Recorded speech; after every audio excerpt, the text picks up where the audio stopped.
Good morning and welcome to Kramer's Corner with daily technical update. It is Thursday, it is the 5th of February. This video is for educational purposes only. There's no recommendation or advice whatsoever intended.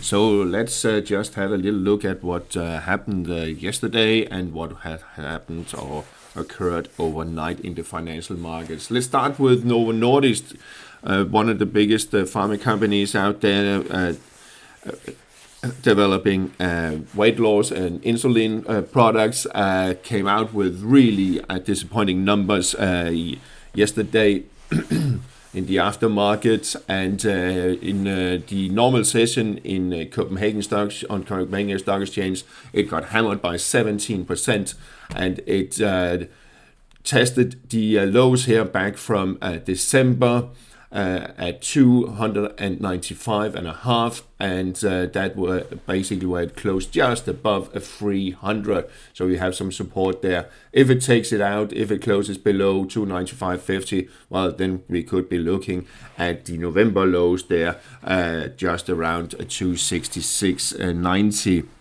So let's see about what that will happen. We can see here on the stock exchange, New York Stock Exchange. That was when they knew about the numbers, and then they, of course, yesterday followed through and just closed just above $46. Their biggest and fiercest competitor is Eli Lilly in US. They came out with their numbers. They were much better than expected. It sold off the day before the earnings, and then it jumped almost 10%.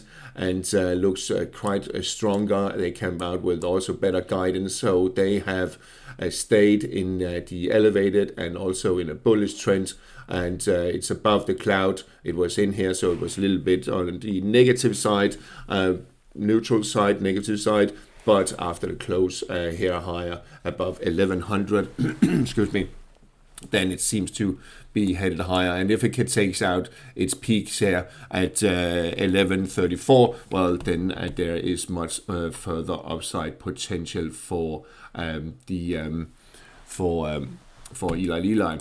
On the overall market in US, it was more selling pressure in the semiconductor industry. Not all of them, most of them, but AI-related stocks. I will do an update later on some of the big names there that was beaten a little bit, and the Max 7.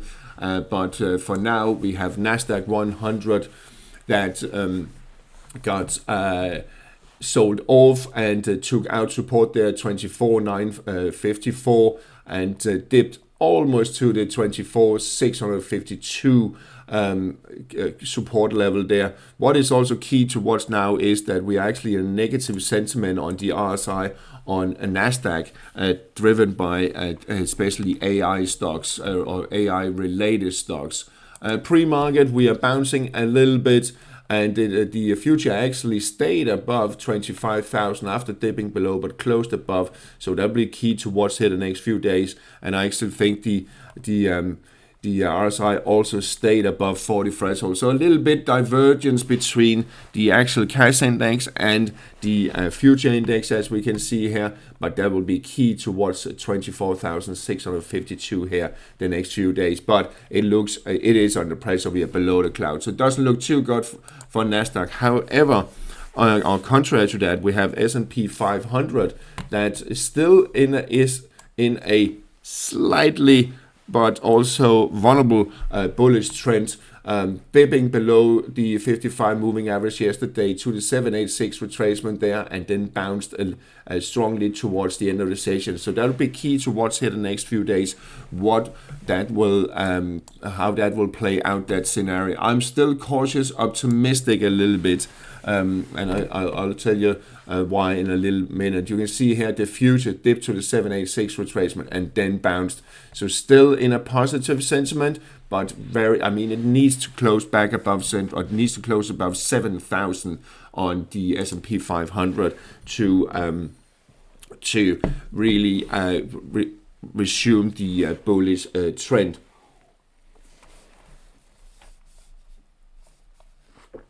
On the Dow Jones, here we have the future, and you can see that is still holding on. It actually closed a little bit higher yesterday, and that was primarily due to two sectors. It was the pharma, actually three sectors. It was the pharma sector, it was the banking or finance, and it was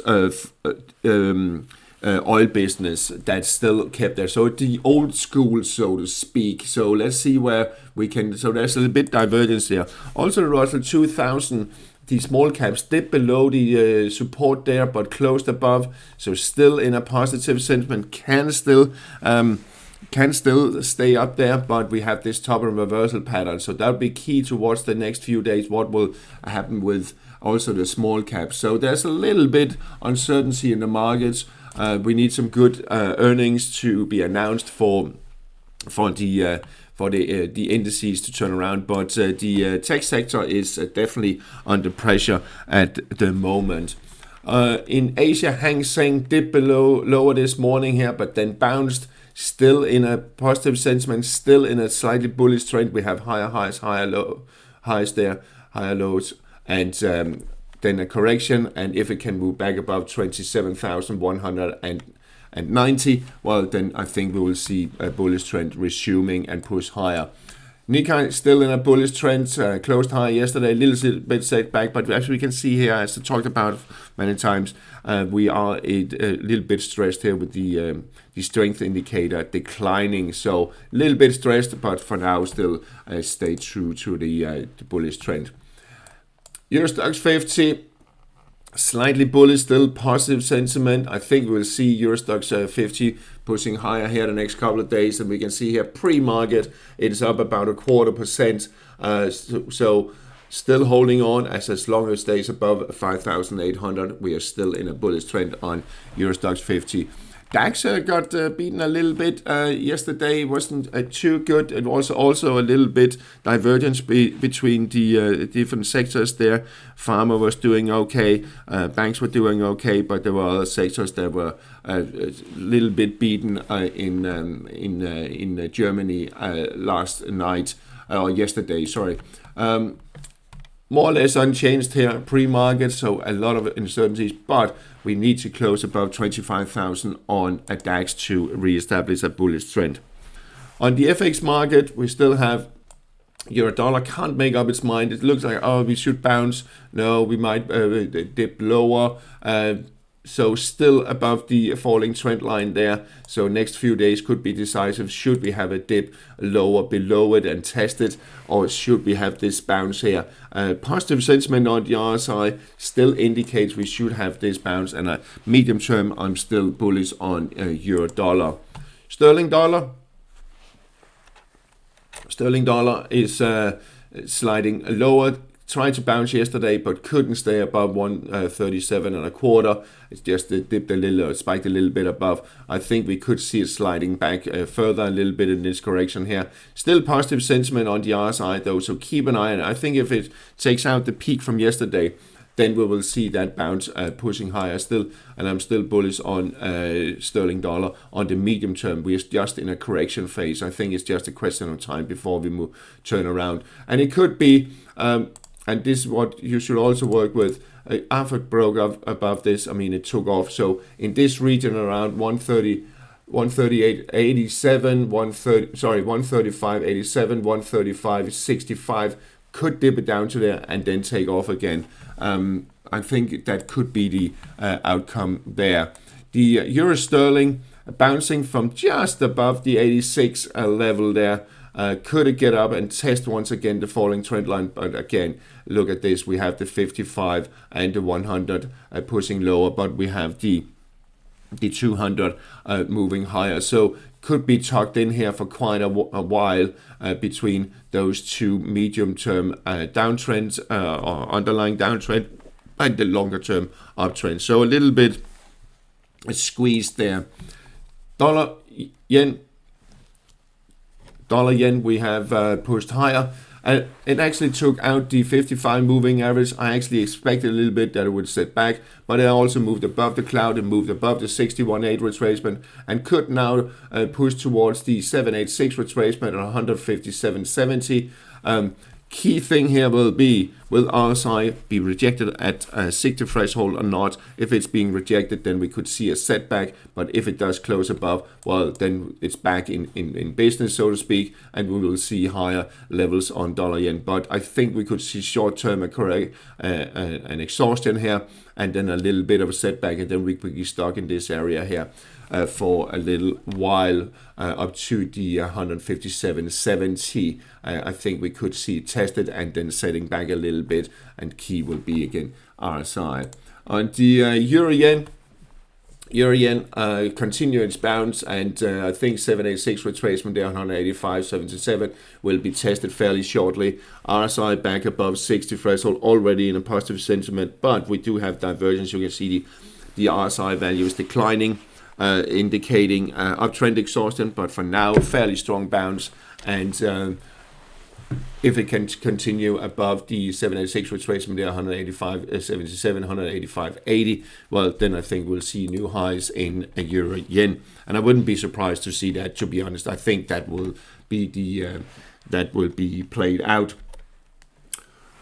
Aussie yen pushed high yesterday, reached 110 and a bit, the 138.2 projection, then sitting back a little bit, but still positive sentiment despite the fact that we have a little bit of divergence. You can see strength indicator declining, so we're a little bit stressed on Aussie yen, but I think we will see it pushing higher towards 111, 112 here in the coming weeks. We have sterling yen also spiked a little bit higher yesterday, actually took out this peak there, but just marginally. RSI back above 60 threshold, back above the falling trend line. I think we will see it pushing higher, and if it takes out the peak from yesterday, expect a move up to 217 area, 216.80, 217, possibly higher in the coming weeks, but it is also quite stretched.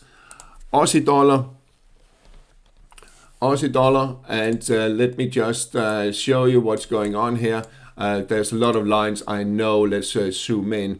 So first of all, we had the Aussie dollar pushing up to just a few pips under the 786 retracement there at 70.54, and then a setback, and then I have added this Fibonacci set here, so we can see, okay, it's set back to the 61.8. So it really, if you're a very short-term trader, and you can also do it on the intraday chart, then it's more maybe easier to do. But we are still in a bullish trend, but it's set back to the 61.8, and then I think it will bounce. It could still sit back a little bit further down to around the 786 retracement, but if it takes out, which I believe it will, but that's just my belief, it will take out this peak here at 70.5, then I think we'll see high levels, and we're already in positive sentiment. There's no divergence, so it is indicating higher levels on Aussie dollar, and I think we'll see it pushing higher in the coming weeks. On dollar Canada, oops, let's see, there we are. Dollar Canada set back a little bit, but could test the resistance there around 137. If it takes out the peak there from a few days ago, then I think we'll see a push. And I think that anyway, because 61.8 retracement is usually what in the currency market or FX market, how you retrace to or you correct to. It's not that often, it's 50%. So I think we'll see it up to the to 137, 57 to 61.8 retracement. We have the 55 moving average pushing below the 200 moving average. They're both declining, and also the 100 declining, and we have the cloud resistance and still negative sentiment. So I think after this correction we will set back, and if it takes out the lows from yesterday, that will especially kick in the selling pressure, or re-kick the selling pressure on dollar Canada. Sterling Canada, quite volatile, spiked higher, set back, and it's a really frustrating pair to or cross to analyze, because it's so volatile. The spreads are fairly big. Still, we are in a bullish sentiment, bullish trend as long as we stay above 185, and I think we will eventually crawl higher, but for now it's still a little bit of setback, and if it takes out the peak from yesterday, well, then I think we'll see it pushing. That push higher will play out.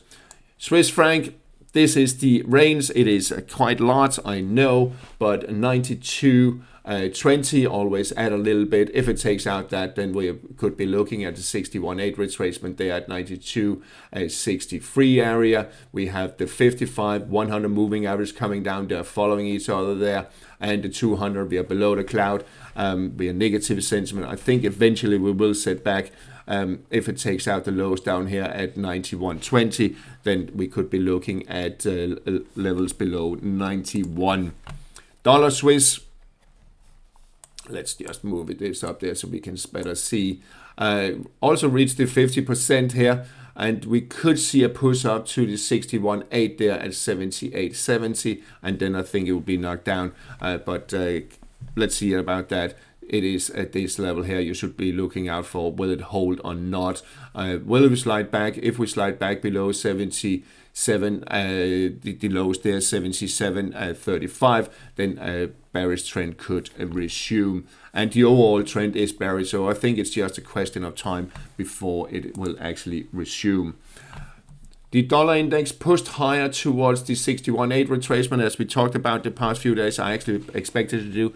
Could actually spike up to test this minor resistance there just around 98. That was actually my original target, but I'm not quite sure we'll get all the way up there, but we could, and then I think we will see it setting back. 55 moving average coming down. We are below the cloud, negative sentiment. I think we will see it setting back eventually after this correction. The metals market is still giving us a story, so to speak. We have gold yesterday pushed higher, almost up. I actually did expect it to reach the 61.8 retracement there at 5,138 and a bit, but then it sat back. And I think for especially silver and gold, we'll look at silver in a minute. I think we should look at what's happening on the intraday chart. It's not really a shoulder, but nevertheless, it did form that bottom and reversal pattern building up. This is a 30-minute chart, just to see a bit. I don't use it much, but I usually use a 1-hour chart. But this, with all these spikes going on and bigger spreads, and we can look at the spreads also right there. If we're looking at the spreads, it's larger than normal. So that means there's less liquidity and there's a big uncertainty. So we got up above the 230-minute moving average, which was declining. The other ones was rising, and then it got knocked back down. So very, very short term here intraday, we're in a bearish trend. Needs to get back above, at least above 5,000, which is also the 50% retracement here on daily.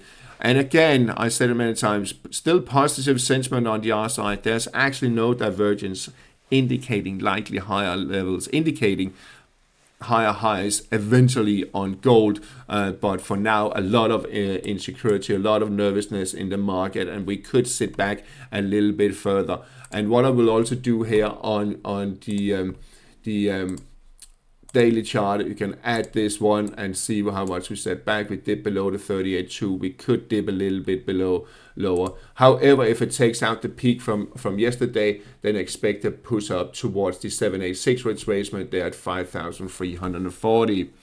Let's have a look at the silver. Silver got smashed in Asian session this morning here, as we can see on the daily chart. Back into this consolidation area, but let's have a look at what's actually went on on the intraday. But we can see here it just peaked above the 90 level and above the 38.2 retracement at this sell-off there. But let's have a look at the 30-minute chart, because we also looked at it yesterday where we saw this inverted shoulder pattern with a steep falling neckline. We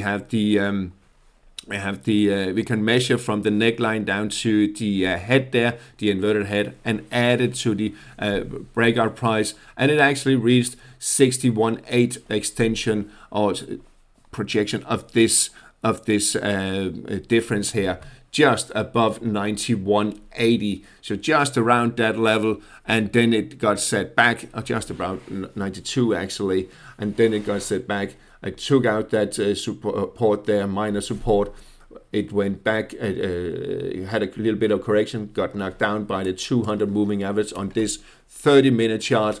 And then we had a heavy selling here in the Asian session happening within about half an hour, less than an hour. And now we are seeing what can it form a new bottom. And what we can do, we are almost back down to these lows here, not just there. So let's keep an eye on what's going on in the silver market. It was only silver. I mean, gold was hit a little bit, but not that much as we could see. But we were back down here in this area, testing the 55 daily moving average again. But I think we will bounce eventually. However, if it takes out $70 and stays below, and RSI stays below 40 threshold, then we have a completely different situation with lower levels to watch out for. Platinum just above the 38.2 retracement, then knocked back down here to the cloud. We are still above the cloud, but tested almost the lower part of cloud. RSI tested the 40 threshold, has done that, but it bounced back for now. So that will be the range. If it can take out the 23.35, then we will see a push up to around 2,500. Copper, more calm, but still a little bit of volatility. Reached the 50% and a bit yesterday, then back down again. I still think we will see it pushing higher, and if it takes out the peaks here from the past 2 days, well, then we are looking at 36.5 LD 786 retracement, possibly higher. But for now, you can see the RSI is declining. It needs to get back above 60 threshold, and especially back above the falling trend line there. On the energy market, well, still in a bullish trend, higher high, higher low, higher high, higher low. Will it continue? I believe it will. Again, this is not a recommendation or advice or anything. This is just what I believe when I read this. These indicators, positive sentiment. We have the RSI bouncing from the rising trend line, and no divergence, indicating we could test and take out the resistance up there at 66.5. Brent crude oil, more or less the same picture here, really positive sentiment, bullish trend. On the nat gas market, we have the European nat gas bouncing from the 100 moving average and bouncing further there. I think we could see it bounce up to around $36, possibly higher, up to 37.5, maybe even higher. Still positive sentiment, so look out for that. And what we can also do here, we can draw a trend line. There you go. If it breaks above that and back about 60 threshold, then we could see it push higher towards $40. US nat gas also bouncing slightly off the 313 support there, and if we are moving on to the current future, that bounced from the 61.8 retracement. We are in the cloud between the 100 and the 55. Still positive sentiment, could crawl higher, and if it takes out 380, well, 372, then we could see higher levels. But a lot of nervousness with the cold weather in both Europe and in US. On the interest markets, the Treasury yields, well, it is still 431 here. That needs to be taken out. I think it will happen eventually, and we'll see a push up to 435. European yields, let's move on to that. There we are. Still caught between 277 and 292. That's the range, but with lower, with higher lows here. And I think we see a push higher, but it needs to take it out. If it does, well, then there's a potential to 3%.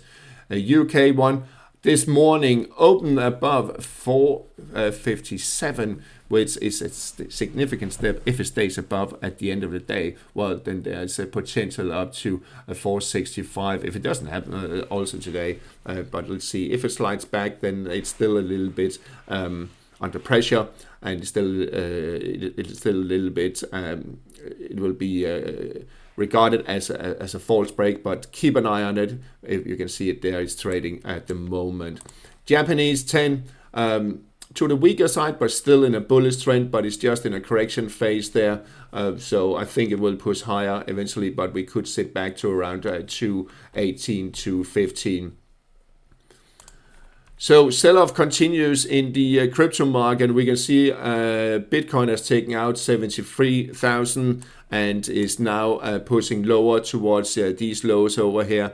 And we could see, let me just add a horizontal line to these levels here, and we could also see it down to 66,000, possibly down to around 60,000 here in the coming weeks. So quite heavy bearish trend, and it is pointing lower. Ethereum below its support there could dip below 2,000, sorry, and down to around 1,800. All right, that's all for today. Well, I expect to do an update on some of the bigger names in US just before market opens, so stay tuned for that. Have a nice day.